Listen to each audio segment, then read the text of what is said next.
پھر نئے سرے سے پھر یہ الہادی لوگ آئے. کسی نے تصوف کا نام لیا, کسی نے سنت کا نام لیا, کسی نے سنیت کا نام لیا. بیک گراؤنڈ میں رافضی ہیں جو قبر پرستی پوری امت اسلامیہ میں دھڑا دھڑ پھیلا دی, حتیٰ کہ ترکی کا خاتمہ ہوا. ترکی حکومت نے تو اس کی سرپرستی کی ہے ڈنڈے کے ساتھ کہ اگر پتہ چل جائے ان کے دور میں کہ اس بندے کو لا الہ الا اللہ کے توحید کا پتہ چلتا ہے, شرک اور توحید میں فرق کرتا ہے, اگر مار دیا جائے تو کوئی پوچھے گا نہیں, FIR درج نہیں ہوگی. ترکی دور میں توحید اتنا بڑا جرم تھا اس دور میں. ابھی بہت سارے نادان دوبارہ دعائیں کرتے ہیں کہ ترکی دور آ جائے. کہانیاں سنی ہے نا, صرف انجام نہیں دیکھا کہ کس طرح امت اسلامیہ کو کچلا گیا ہے, امت اسلامیہ کے اہل سنت کے عقائد کو دبایا گیا ہے. کسی ایک خلیفہ نے بھی حج عمرہ نہیں کیا. کربلا کے طواف ثابت ہے اور سب نے سرپرستی کی ہے.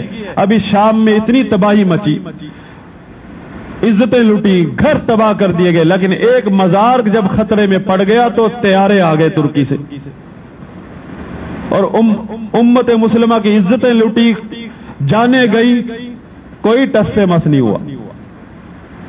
ایک مزار خطرے میں پڑ گیا تھا کسی خارجی جماعت کی وجہ سے, فوراً طیارے دفاع کے لیے آ گئے مزار کا. حضرات گرامی, اصل مسئلہ یہی ہے کہ توحید جو لا الہ الا اللہ میں نبیوں نے بیان کی ہے, اگر اس توحید کو آپ نہیں سیکھیں گے, اپنی اولاد کو نہیں سکھائیں گے, خالی خول رہ جائے گا. اس کے اوپر لکھا ہوگا اہل حدیث, ڈرو ہم سے, ڈرو ہم اہل حدیث ہیں. کوئی نہیں ڈرتا, سب مافیا بن کے سامنے آ جاتا ہے. اہل ایمان کی پاور عقیدہ ہے, نہ کوئی سیکیورٹی کی ضرورت ہے, نہ کوئی لشکر تیار کرنے کی ضرورت ہے. صرف عقیدہ درست کیجئے, عقیدہ سیکھیے اور سکھائیے. اس سے تبدیلی آتی ہے امت اسلامیہ کے اندر. یہ جو جتھے بنا کر دھمکیاں دینے کا ایک سٹائل آ گیا ہے, اس سے کچھ نہیں ہوگا. بڑی بڑی فوجیں ناکام ہو گئی ہیں, بڑے بڑے لشکر جنہوں نے غلبے اختیار کیے تھے سب کہانیاں بن گئے.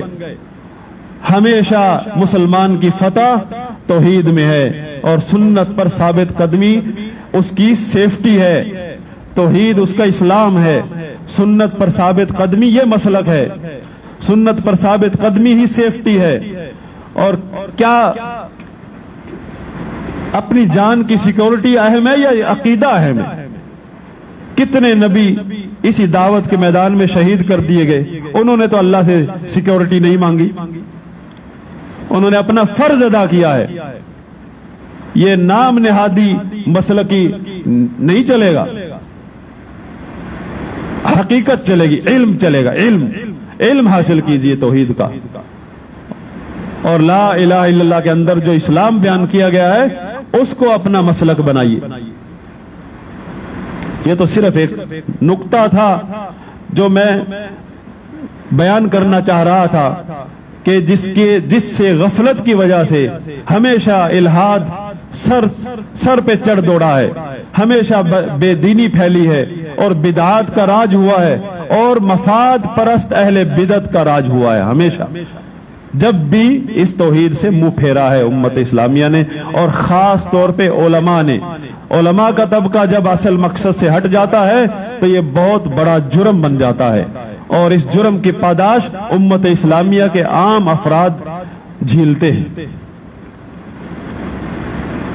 لہذا اب بھی وقت ہے, ہوش کے ناخن لیجئے, توحید کی طرف آئیے. توحید کی طرف بلاتا ہوں, تکفیر کی طرف نہیں. تکفیری مت بنیے, تکفیری ہمیشہ بدعتی تکفیری ہوتا ہے, اور جو صحیح سنت کے مطابق توحید پر آتا ہے وہ پوری دنیا کو اسلام کی روشنی دیتا ہے. وہ لوگوں کو جہنم کے فتوے نہیں بانٹتا.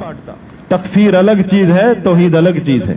لیکن توحید جب کیونکہ بیان کرنے والا کوئی ہے نہیں, تو یہ دجال قسم کے لوگ, قبر پرست دجال جو ہے وہ اس توحید کو تکفیر بنا کر پیش کرتے ہیں. اور یہ ہر مسلمان کا فرض ہے، چاہے وہ عام بریلوی ہے، دیوبندی ہے، اہل حدیث ہے، لا الہ الا اللہ اس کا اسلام ہے. وہ اگر اس کو سمجھے گا تو اللہ کی طرف سے اس کی مدد آئے گی. اقول ما تسمعون واستغفر الله لي ولكم ولسائر المسلمين فاستغفروه.